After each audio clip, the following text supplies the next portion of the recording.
Welcome back to another episode of Divorce at Altitude. This is Ryan Kalamaya. This week I'm joined by a guest. He, for a lot of people, doesn't need any introduction, but for those that don't know, Chris Klug is a top-selling real estate broker with Aspen Sotheby's here or I should say Sotheby's International here in Aspen. He was a bronze medalist in snowboarding in Salt Lake City. Chris, welcome to the podcast. Ryan, thanks a lot for having me on. Nice to see you, and thanks for connecting. Yeah, and before we started this, we talked about you got a new puppy, and hopefully the barking in the background we can ameliorate that, and if not, then it's all good. We've got a lot of excitement at our household right now. I've got a 7 and 9-year-old, and we just added a new member to the family, a little puppy on Monday. We closed on a very cool mountain cabin on Monday. So we're adding a few more things to our plate right now, but it's super exciting. And as you can see from the attire, I snuck out for a couple laps at Snowmass Ski Area with my wife today. So all's good. It's a gorgeous springtime. As you know, this time of year can be winter or biking season. You never quite know. But yeah, very grateful. Been an amazing 2020 and a great start to 2021, and having a lot of fun, Ryan. And I think anytime I have fun, I usually have success as well. I really like the cliche that if you love what you're doing, you never work a day in your life. And I think that really holds true for me. That was true in my snowboarding career, and I think it's a big part of my success in real estate. Well, we're going to talk about your predictions on the market and how they relate to maybe people that are going through divorce. But I wanted to start off with something maybe a little bit different from what you've probably done in the past in other interviews, and really get down to. I think a lot of people would describe you as happy or stoked. You mentioned having fun, and that is really something that you've leaned into.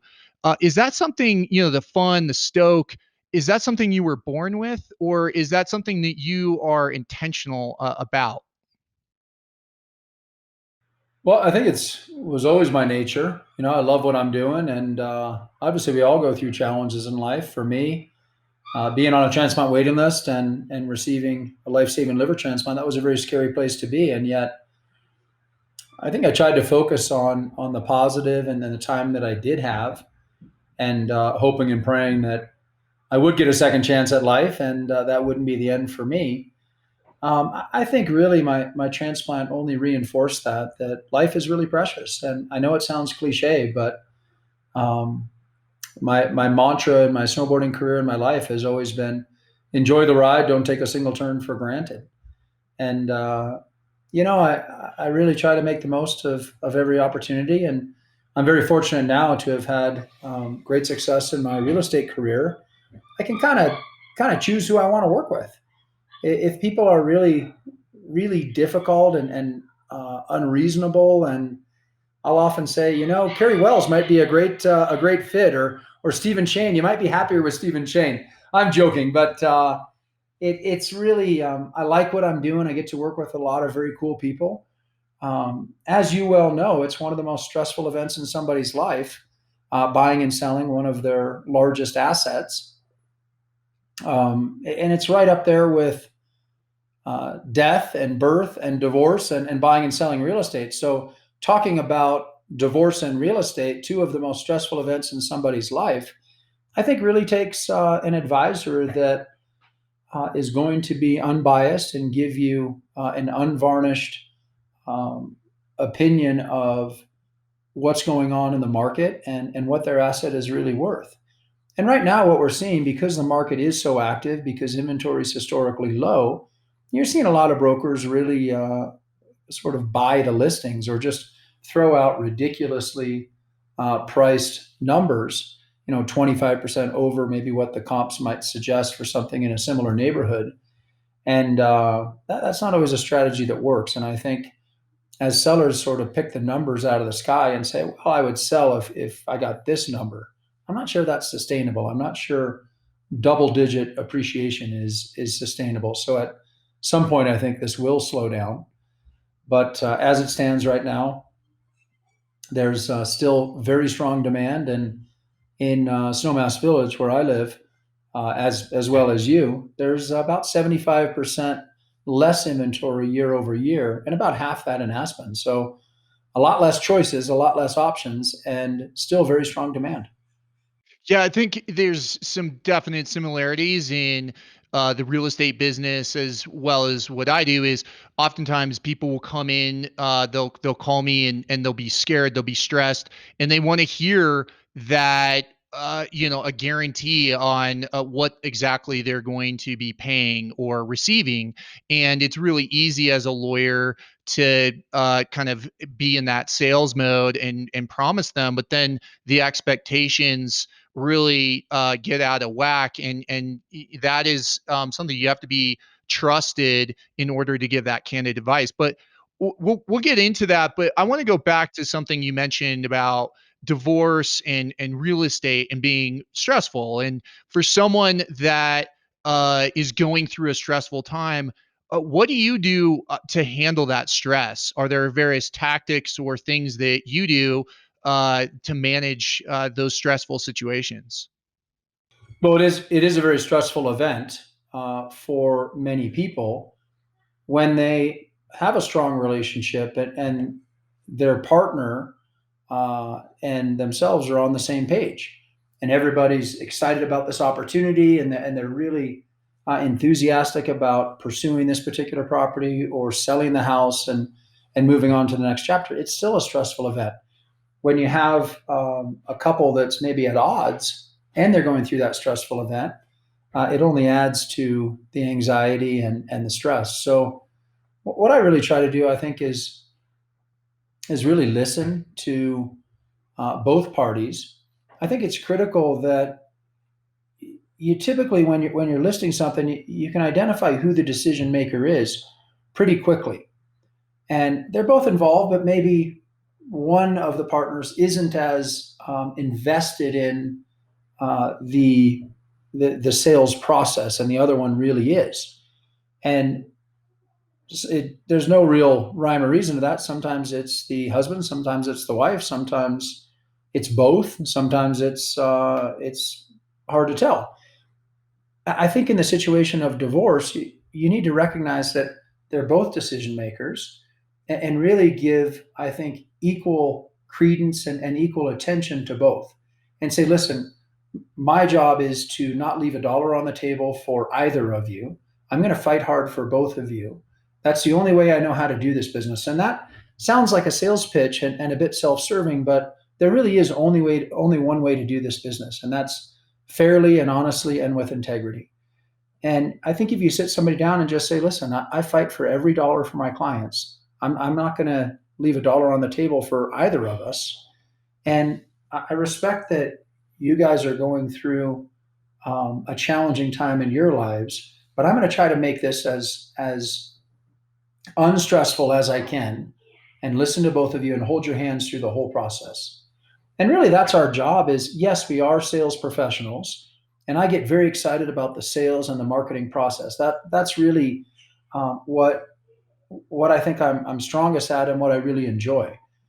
But I do this every single day, and the Colorado Real Estate Commission contract to buy sell is second nature for me. I understand it really well, and I can explain it really well. But not everybody does, and somebody that is a doctor or in sales in another state or another field, they don't study the contract to buy sell, and just presenting that 15-page document to somebody can be very stressful. And so I think I try to do a lot of hand holding, a lot of listening, a lot of explaining, and setting the expectations up front.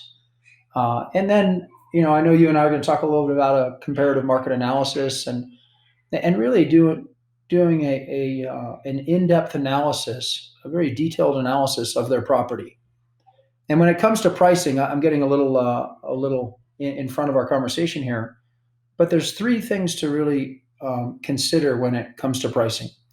And I always joke that it's part art and it's part science. The science are three things: the comps, the competition, and the market trends. They're the facts. They're indisputable. What is sold, what's listed. Somebody looking at your house today, Ryan, what else might they look at? And how do we stack up against that? And what else has sold in your target area or your neighborhood? Because that ultimately buyers are going to look at that too. And it's public information. It's on the assessor's site what the house two doors down traded for 6 months ago. And so you got to look at the science part, but then the art is Mr. and Mrs. Seller or Mr. and Mrs. Seller or whatever.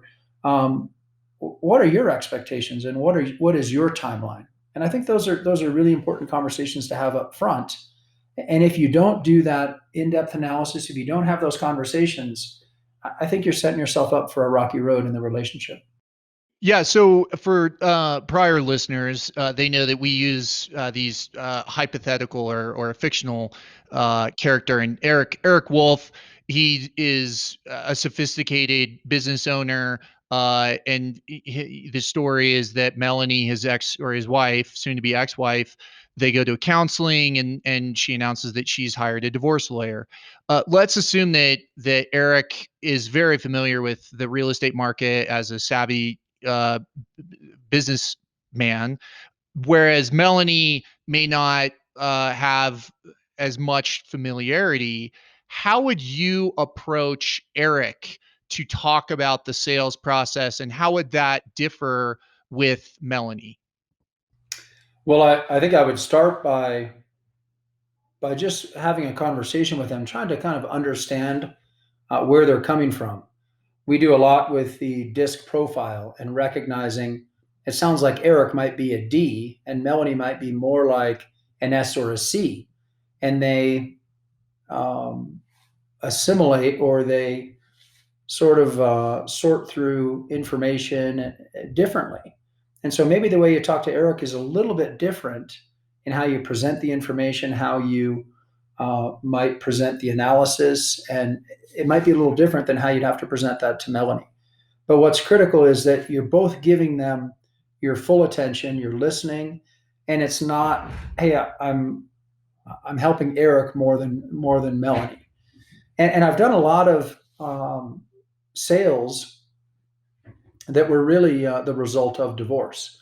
And why do people buy and sell real estate? It's because their family is expanding or their family is maybe decreasing, sadly, or they're relocating for work, or as we saw in the great COVID migration and the urban exodus the last few years, it's an opportunity to work from home and maybe relocate to our resort markets.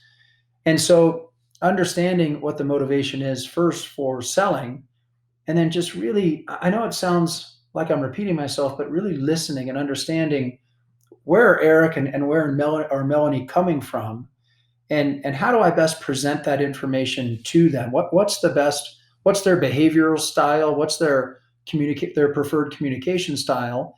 And how do I present that so that I'm not talking to Eric the same way I'm talking to Melanie, but she's getting or he's getting the same attention, and my energies are focused equally on having developing a good rapport with each of them, and really trying to communicate clearly to them, and using a Socratic method. Maybe when I talk to Melanie, I'll say, "So, Melanie, does that make sense? Have I explained this well? Is there something I'm leaving out, or something that's not clear?" Or maybe I'm saying that to Eric. Maybe he's the S or the C. Sounds like he might be a little bit more of a D, and might just want to, get this thing done and move forward. And you want to, when it's somebody that's a D or maybe an I, you want to keep it really concise and really tight, and not, go into the minutia of it all. So what if Eric comes in and he says, Chris, Zillow says our house is worth $2.5 million. I want you to list it for $2.5 million. Can you explain that dynamic? And also, you mentioned a CMA, a comparative market analysis. For those that don't know, can you explain that? And in the context of isn't Zillow just good enough? Well, the Zillow's estimates really are off of appraisal.com, off the assessor site, and off of recent comps that they've calculated. I always use the joke that, hey, listen, if the assessor thinks it's worth 4.5, Maybe I think it's worth 4.2. Um, let's call them up and let's write up an offer. I think a little humor sometimes can provide a little levity in a serious, maybe stressful situation. I think the other thing is, I do a very detailed analysis of the target area and the neighborhood.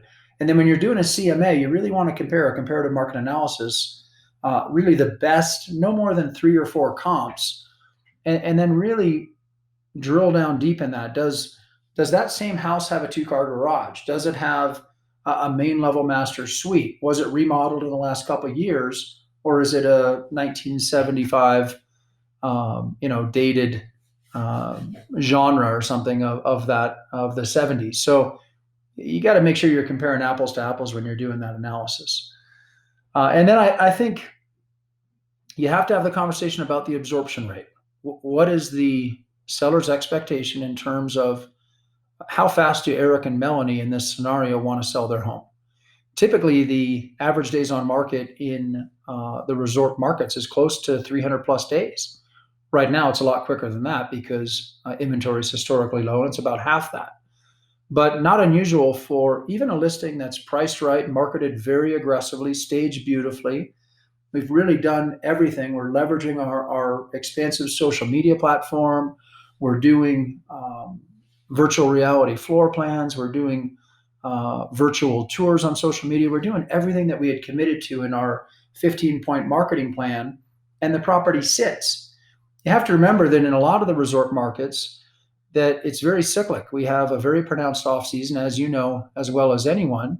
Once the lifts stop spinning, it gets pretty quiet, and then it's not until in Aspen or Snowmass until Food and Wine, maybe the third week of June, until the summer selling season ramps up, and then once everybody goes back to school or around Labor Day, it gets a little quieter. Certainly, once the fall foliage and leaves fall off, it gets really quiet again until the lifts fire up around Thanksgiving. So the timing of when you're going to list that and the number has a real impact on how soon we're going to sell that. I'll say, sure, Eric, I'll list that at $2.5 million, but you need to know that these 3 other properties are listed at 2.3 and 2.4 and 2.450, and I think they're tough competition.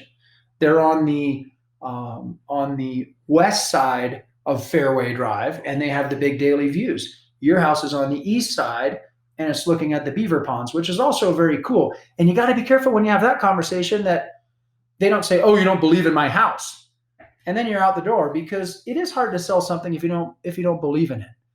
I've had so much success selling a lot of my listings, and someone told me really early on, I think it was Greg Hunter, my mentor. He said, "Well, if you don't believe in it, you're probably not the one to sell it."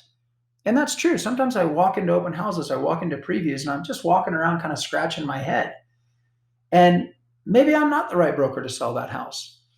But if I do walk through it and I like the floor plan, I see the potential, I like the finishes, I like the orientation, I like the location, I understand the access, and I say, okay, then I have a decision to make. Because anytime you step into a meeting, a listing appointment, one of 3 things are going to happen. They're going to decide to list with me, they're going to decide not to list with me, I'm going to decide not to take the listing.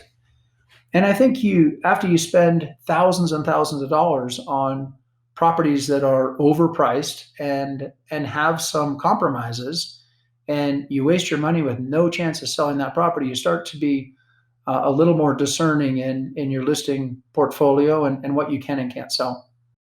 Yeah, and you mentioned that you can walk away from a listing, and there's certainly some brokers that will walk away when they hear, the divorce word, because they are a challenge. And you would agree that one of those challenges is that if Eric and Melanie in our hypothetical, if Melanie is going to remain in the house and is emotionally tied to the house, that there might be some differences on what they think should happen to that house. She might have an incentive to stay in the house much longer than Eric. And Eric might want to say, I want this to be sold yesterday, whereas Melanie just wants to drag it out. And as divorce lawyers, we typically have agreements. And we'll get into that. But how is what are those considerations for you, Chris, on the broker side? And what are you thinking about when you're hearing divorce is potentially a motivating factor in selling a property? Well, it is one of the, as we spoke, it is one of the primary reasons that somebody's listing. Again, maybe their family's expanding or decreasing, or they're moving out of the area, they're coming to the area, or their relationship is no longer um, sustainable or working anymore. I think it's just really important to understand that I'm going to list this property, and here's what's involved. We need to get buyers in the door to sell the property. And so if Melanie's sort of sabotaging that effort by maybe the house isn't organized, and maybe it isn't staged like we'd really like, or maybe she's not accommodating with the photography and some of the marketing collateral that we need to prepare. Because oftentimes in this Zillow, Realtor.com world that we live in, you often only have 30 seconds to capture somebody's attention. They're rifling through listings. Maybe not so much right now because again, inventory is so low that there aren't that many options. But typically, some 9 out of 10 buyers are looking online before they ever pick up the phone and call me or call their broker and set up a showing to see my listing in this case. And so you really have to have your first couple of lines of your marketing description really tight. Put your best foot forward. What are the best attributes about this house? What are the things that are really we want a buyer to focus on that are going to help us sell this home? And likewise with your video and with your photos. If somebody's cruising through Zillow and they're looking at it at the middle of the night, how are we going to capture their attention to really want to pick up the phone or to schedule that showing through whatever app they might be using? And so you need both Melanie's cooperation and Eric's, and asking those questions up front. That is this realistic to do Friday open houses? Is that going to work for you with your schedule, work or kids or obligations, whatever it might be? And also, Eric needs to understand that Melanie's living in the house and you're in another town or another state, and we really have to be on the same page. Maybe you have to set up, shared housekeeping. Maybe you have to set up, some real parameters of, hey, this is when we're going to show the house. This works for Melanie with her schedule, and Eric, you're going to have to live with that. We can't show this 7 days a week. It's just not conducive for Melanie's schedule with her obligations or whatever. So again, it goes back to asking those tough questions up front. And you have to ask those questions up front, or you might get saddled with, again, you're spending thousands of dollars marketing this property and promoting it through all of your channels. And Melanie doesn't really want to sell it. She's totally content being in the house. And Eric is, pounding his chest that we need to get this thing sold tomorrow. So you have to understand exactly what situation you're going into. I would just say a long-winded answer is making sure you're asking the difficult questions in that listing appointment. Yeah, one thing I can think of, or in representing someone like Eric, is typically we will create some sort of agreement that is supposed to be between the parties and confidential, and it will outline that the house needs to be in show ready condition, that notice of showings will be made and complied with within a reasonable amount of time.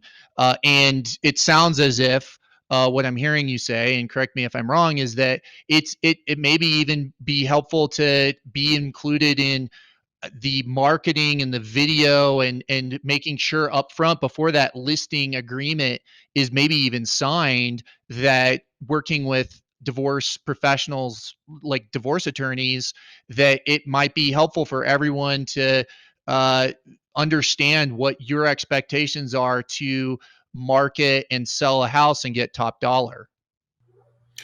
Yeah, and the other thing too is really the before that listing launches. I really believe one of the axioms in marketing is you only get one chance to make a first impression. And so if you launch that house with personal photos everywhere and clutter everywhere, and the beds are a mess and the walls need painting and the carpet needs cleaning, what do you think the reaction of buyers is going to be when they walk in the house? Well, you need to do this, that, and the other. That's going to cost me, X and Y, and I don't really like this or that. So it's ultimately going to take money out of both Eric and Melanie's pockets. So the right way to do it is the three rules of staging are declutter, depersonalize, the three Ds, and deep clean. And so somehow you have to get Eric and Melanie on the same page and say, listen, I know you really value all of this whole wall of family photos, but a buyer can't see themselves in your house when all they see is you and the kids. And that's a tough conversation to have.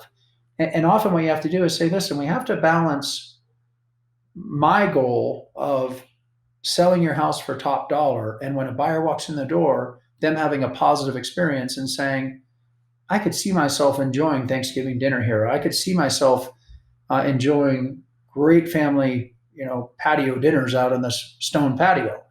And if it's cluttered and not clean and not staged properly, it's going to cost them money in the end. So I think ultimately going back to this is why we're doing this, because we do want to achieve a top dollar sale and not leave a dollar on the table. I think everybody understands that.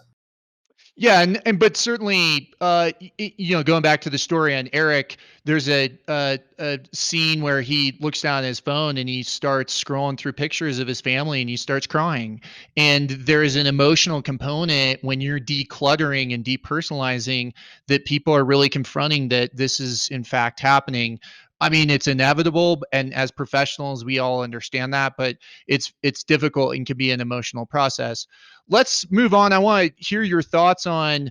You said 2020 was a big year. A lot of people have seen reports on how much real estate sold in 2020. Can you give us a rundown? How are things for you? Well, 2020 was an incredible year. I set a very ambitious goal in January of 2020 of selling $100 million, and we doubled that in 2020. So it was a big year for us and a lot of fun. It was so much fun. I'm very grateful. I had a great team. I felt like an air traffic controller there in July, August, and September. Where I was like, "Hey, Ali, you go here, and Dylan, you go here, and then I'll circle back and do this, and then write this up." And it definitely took some great coordination on my team because there just simply weren't enough hours in the day. And I think we also recognized that we had an unprecedented opportunity to um, really have an historic selling summer and an historic selling year, and it didn't stop. July or September felt like July, and even the traditional very quiet months of October and November were explosive, and really up until Christmas, and then we had a little lull in January. In Aspen, there was no international business, and typically in January we see in Aspen a lot of Brazilian, a lot of Australian guests, and ultimately buyers, and they couldn't get here. And then all the events like X Games and Gay Ski Week and all of these things, there were no visitors and no fans or spectators. So a very different January this year. Excuse me, gave us a chance to kind of catch our breath before going into 2020. Excuse me, 2021. And then I really saw around President's Weekend, things really picked up and has been pretty nonstop ever since. But looking back on 2020, you have to remember it was about a year ago on March 15th when the lift stopped spinning. And I had 5 or 6 deals implode in the next couple of days. And I was sitting right here in my office and I looked at my wife. I said, wow, are we going to sell anything else in 2020? And you have to remember that, oh, I've got a visitor here to help me. You have to remember that all spring and early summer, we were just hoping and praying that we'd have a summer selling season. Get out of here. And it was frankly pretty scary. And then the end of June, a switch really got flipped, and it was all hands on deck all summer and throughout the rest of 2020. It was certainly an amazing experience. I remember being in mediation for a case, and it was in person around this time, and then things got real fast, and the lifts stopped. I remember clients calling me because they had listed their property and they're selling it, and no one knew if the world was ending, and then it snapped back very quickly. So what do you predict? I mean, with that in mind, no one could have predicted a global pandemic at the time and what it was going to do to the real estate market. Chris, what are your thoughts for someone that is going through a divorce right now or is thinking about selling their property? What are the things that you're telling your clients right now that are thinking about selling their property in the Roaring Fork Valley? If you're a seller, don't wait. We don't know how long this is going to last. And as I said earlier, double digit appreciation and sellers sort of telling the market, setting the price and setting the market can't last forever. And so if you're a seller, don't wait. That's my advice right now. And in terms of buyers, uh, not easy to find value out there. You need a broker that knows about the um, listings that are in MLS and that are marketed, as well as off market opportunities. And in January, when we had that little lull, I really took that opportunity to just almost like I was last March, just reaching out to my sphere, to my clients, my friends, and just checking in on them, saying, Ryan, how's it going? How's your family? How's Holly doing? How are the kids? And just reaching out to them. And I found myself in March when we had no business. And as I said, I had 5 or 6 deals implode, and I was just hoping and praying that we'd sell anything in 2020. All through March, April, and early June, I found myself busier than ever. And that's kind of one of the things I loved about COVID. I cherished the quality family time and some of the adventures we did.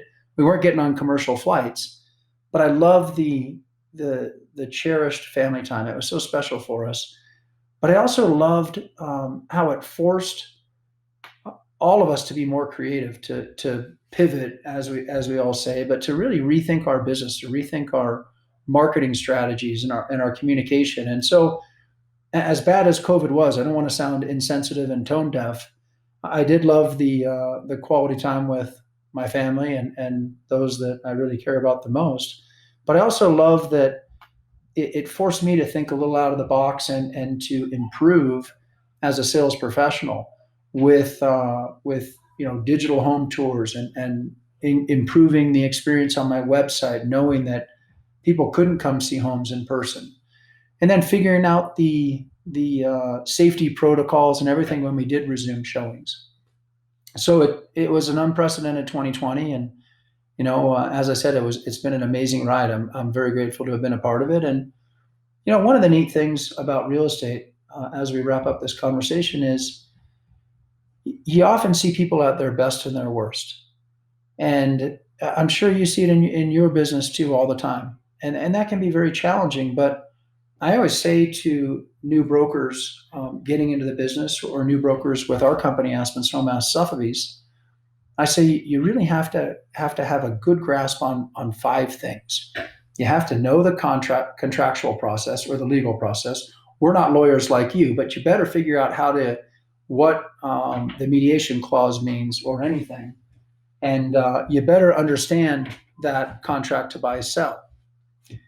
You also have to have a good grasp on, are you helping me? You better have a good grasp on finance and just general, financial knowledge of real estate acquisitions and sales, and a basic understanding of tax. And the last few things are great communication skills, and know the market inside and out. You got to know the inventory, what's sold, what's listed, how was that home that sold three doors down.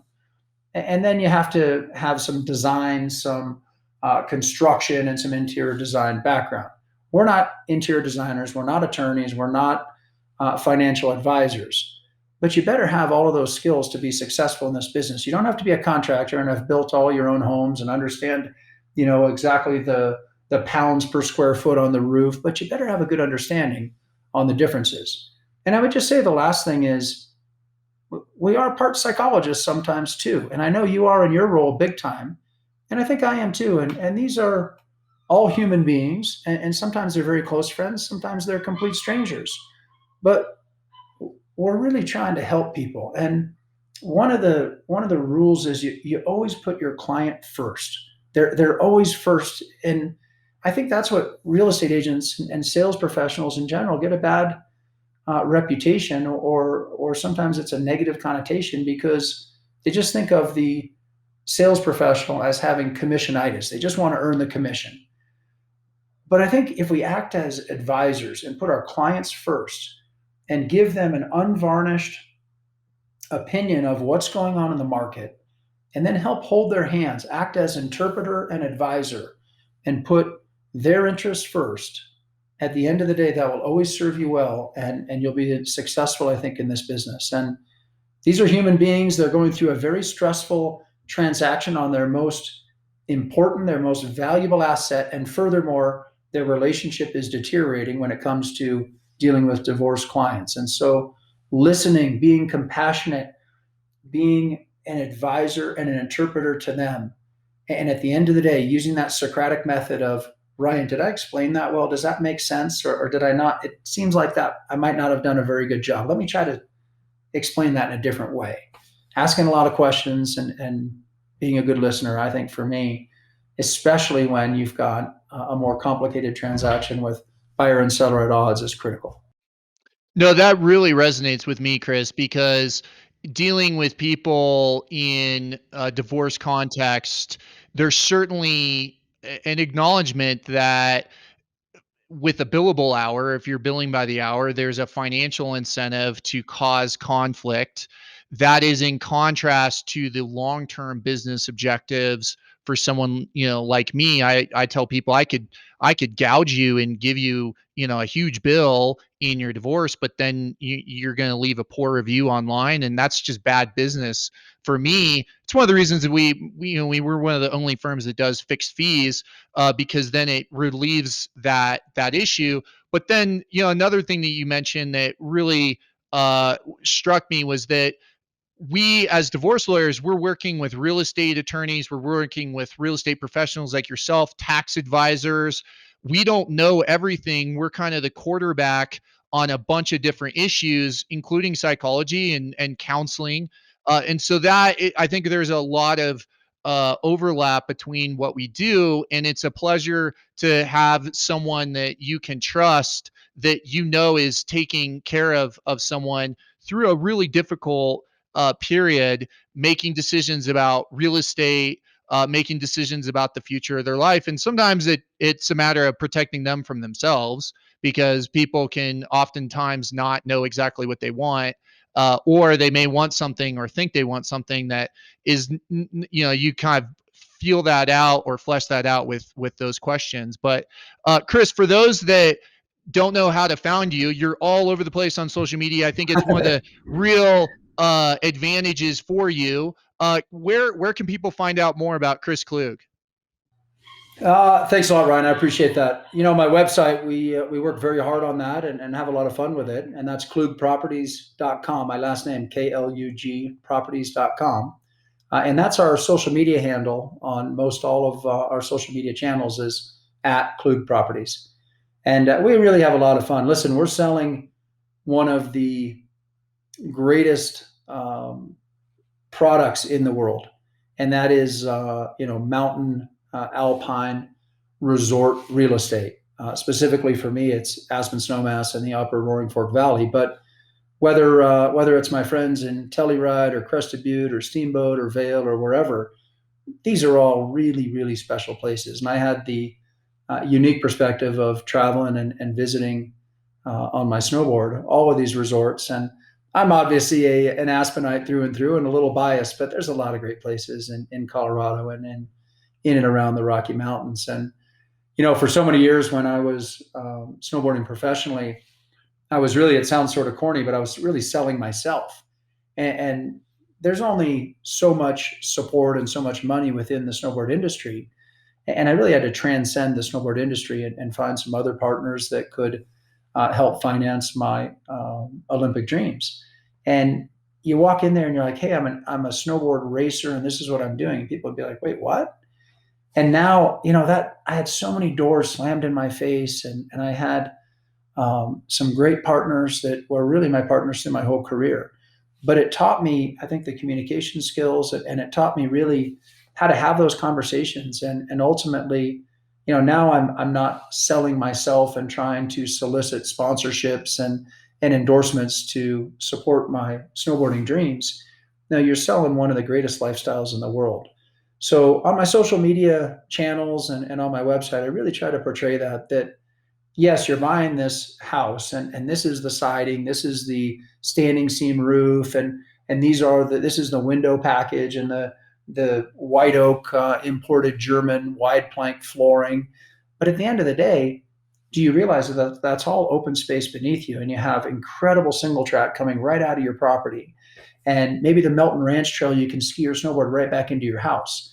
And so I think we try to share that lifestyle that you and I are so fortunate to live here in all of our social media channels. That yes, you're buying a home or a condominium or a second home, but you're also buying into a lifestyle and access to in all of these mountain communities incredible culinary and cultural opportunities and incredible access to the outdoors that I know both you and I just value so much. Indeed, and it's one of those things I have to remind people who are going through a really stressful time, and they're thinking about the glass being half empty and what they're losing with their life as they know it. But there's a new opportunity there. It's to really get back to what makes you happy, and it's those core values. But Chris, thank you very much for taking the time talking about real estate and divorce. Thanks again, and look forward to seeing you on the slopes. You bet, Ryan. Love partnering with you, and thanks for this. It really reminds us of your attitude and the right approach to take when you're dealing with some challenging situations. And so, really appreciate partnering with you and having a good conversation. Thank you. Couldn't agree more. See you, Chris.